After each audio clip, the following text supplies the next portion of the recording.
सुनी और कामों की भी उनको कोई नॉलेज नहीं थी। कोई क्वालिटी के काम उनके टाइम में भी नहीं हुए। दे हाँ जी सर, नमस्कार जी। नमस्कार जी। नवीन गोयल जी, आपका बीबीआई न्यूज से धन्यवाद जी। सर, आप राजनीति के अंदर आ गए हो, समाज सेवा कर रहे थे, उससे हटकर आप राजनीति में आ गए हो। क्या लगा आपको कि क्या कमी खली आपको भी टोहाना के अंदर मेरे को राजनीति के अंदर आना चाहिए और ये सुधार होना चाहिए, बताएंगे? ऐसा है जी, राजनीति ऐसा प्लेटफार्म है जिस पे आने के लिए, जैसे मैं आया राजनीति में आया हूँ, बहुत सी चीजें हैं कि पढ़े लिखे लोग आएंगे। मैं सिविल इंजीनियर हूँ, कोई सीए है, कोई कुछ है। हमारे पढ़े लिखे लोगों को राजनीति में आना चाहिए, जब भी उनके समाज का सुधार हो सकता है। जैसे हमारा टोहाना हल्का है जी, जो पंजाब बॉर्डर से लगता है और काफी पिछड़ा रह गया जी, क्योंकि यहाँ राजनीति के नेता तो बड़े बड़े हुए हैं जी, लेकिन उन्होंने कराया कुछ नहीं जी टोहाना के लिए। एक किस्म का मैं कहूंगा कि जी, टोहाना के लिए अगर कर सकता था, अगर मैं होता तो उनकी जगह, यहाँ इंडस्ट्रियल बेल्ट बन सकती है, पंजाब से लगती है, बहुत से ऐसे काम हो सकते हैं। क्योंकि एक नीति थी जी महाराजा अग्रसेन की, जो भी कोई अगरवा दाम में आता था उसको 1 रुपया और 1 ईंट देते थे। वो बड़ा खुशहाल था जी। और हमारा जो समाज है यहाँ पे, उन्होंने भी जी, जैसे कम से कम अपना बिजनेस करते हैं, कोई भी करता है, दान पुण्य करते हैं, तो उसमें अपना गरीबों के लिए और शहर के लिए, बच्चों के लिए दान पुण्य करना चाहिए। अपने मतलब के कमाई के हिस्से से चाहिए वो 2% करे, चाहिए 1% करे। और राजनीति में आने का मकसद मेरा यही है जी कि यहाँ पे क्वालिटी के काम हो जी, क्योंकि मैं खुद इंजीनियर हूँ और क्वालिटी यहाँ पे बिल्कुल थर्ड क्लास है। जो कोई देखने वाला नहीं, सब लूटने में लगे हुए हैं कि भाई मैं मेरी जेब भर लूं, मेरी जेब भर लूं। यहाँ पे वैसे देखा जाए कि कोई भी ध्यान नहीं है पॉलिटिशियनों का। भाई आप अच्छा कार्य करोगे तो आपको लोग सराहना भी करेंगे। कोई सड़क बनती है, उसकी 5 साल की गारंटी है, वो 6 महीने में टूट जाती है, साथ साथ उखड़ जाती है। गवर्नमेंट के तो पैसा लग गया, सब कुछ लग गया। और एक सड़क आपने देखी होगी कि वो 5 साल की उसकी गारंटी होती है, 5 साल तक उसको फंड ही नहीं मिलेगा बनाने के लिए, वह सड़क टूट गई 6 महीने में। अब ये ज्ञान तो नहीं है ना जी। वो कहेंगे जी हमारी सड़क टूटी पड़ी है, कोई बनाता नहीं। अरे भाई बनाए क्या, 5 साल में एक रूल है कि 5 साल तक सड़क की गारंटी होती है, 5 साल के बाद ही तो बनाएंगे। जब बन रही थी उस टाइम क्यों नहीं ध्यान दिया, उस टाइम क्यों नहीं क्वालिटी संभाली गई। ये हमारा काम है, हमारे लोकल प्रतिनिधियों का। जो हमारे कोई भी प्रतिनिधि है, शहर का बना हुआ है, जो आपका चेयरमैन बना हुआ है, एमएलए बना हुआ है, जो भी प्रतिनिधि गांव का सरपंच बना हुआ है, उनकी जिम्मेवारी है कि अपना काम ठोक बजा के कर ले। तो अगर सर 1 मिनट में रोकूं आपको, आप बात कर रहे हो भी गारंटी होती है 5 साल की, और लेकिन अगर बात करें राज की, तो कांग्रेस का भी टोहाना के अंदर राज रहा है, मंत्री मिला है टोहाना को कांग्रेस की तरफ से, लेकिन काम तो जब भी नहीं। देखो जी, यहाँ पे जो पहले मंत्री रहे हैं जी, एक तरफा कांग्रेस का राज रहा है जी, तो उसमें जो हमारे थे वे मंत्री जी, जो भी, उन्होंने अपना राजाशाही से रहे जी। वो जनता की उन्होंने नहीं सुनी, जनता की भी नहीं सुनी, और कामों की भी उनको कोई नॉलेज नहीं थी। कोई क्वालिटी के काम उनके टाइम में भी नहीं हुए।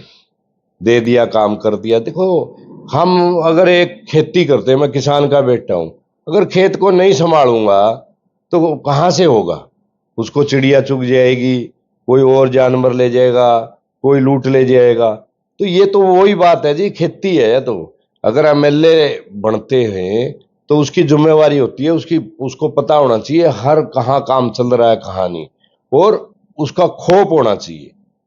भाई अगर गलत काम कर दिया, ना पेमेंट होगी और 5 साल तक उसने भुगतना पड़ेगा। वो कौन देखने वाला है, कोई भी देखने वाला नहीं है यहाँ पे।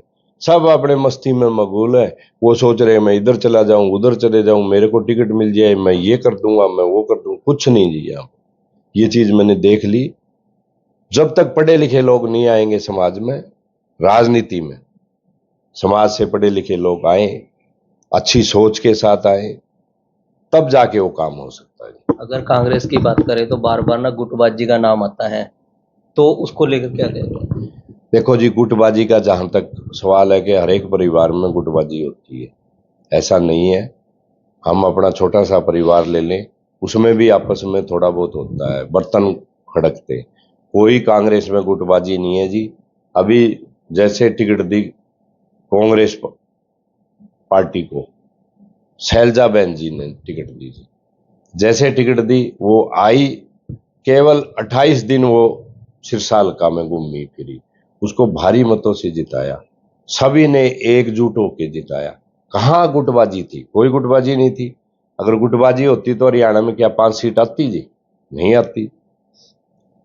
आपने अभी एक दो दिन पहले बयान दिया कि हम 5 पांडव हैं और मिलकर काम भी करेंगे, लेकिन अगर जेजेपी से कोई आएगा, कांग्रेस की टिकट लेगा, तो हम साथ नहीं देंगे, उसको क्या कहेंगे?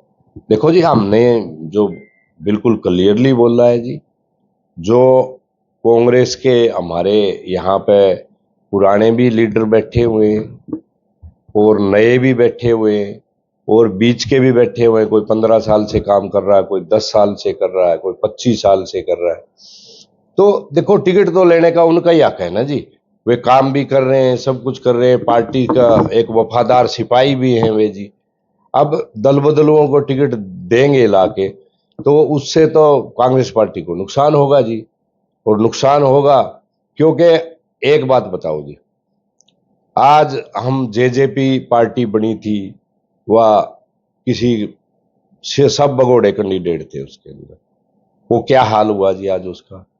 अगर कांग्रेस में भी उनको टिकट मिलेगी और जो हमारा एरिया है वो किसानों का, मजदूरों का, व्यापारियों का है जी, उनको अगर कोई आदमी, आप बताओ, गाली भी दे सुनी उन्होंने, किसानों की किसी ने सूद नहीं ली, उन्हीं नेताओं ने जो आज टिकट लेना चाहते हैं। और दूसरी चीज यह हुई कि जो उस टाइम पर हमारे 750 किसान शहीद हो गए थे, किसी जेजेपी के नेता ने, किसी बीजेपी के नेता ने, मोदी जी को छोड़ो, वो तो प्राइम मिनिस्टर है, लोकल नेताओं ने किसी ने 750 किसान हमारे जो शहीद हो गए उनके लिए कोई माफी मांगी जी किसी ने? वही लोग आज कह रहे हैं कि जी 4.5 साल वहां पर मलाई खा के न, वो कह रहे हैं कि जी हम क्या नाम लिया करें, कांग्रेस में आएंगे, ये करेंगे, वो करें। फिर कांग्रेस और बीजेपी में क्या फर्क रह गया? कांग्रेस, बीजेपी, जेजेपी पार्टियां जो होती है विचारधारा की होती है जी। विचारधारा के बिना कोई, जिसने विचारधारा माननी है, कांग्रेस से पुराने जुड़े हुए हैं, उस विचारधारा पे जो चल रहे हैं, उन्हीं को टिकट को मिलने का हकदार है। अगर पार्टी आपको मौका देती है, टिकट देती है, तो आपके मन के अंदर क्या है, अभी मैं टोहाना के लिए ये कर सकता हूँ?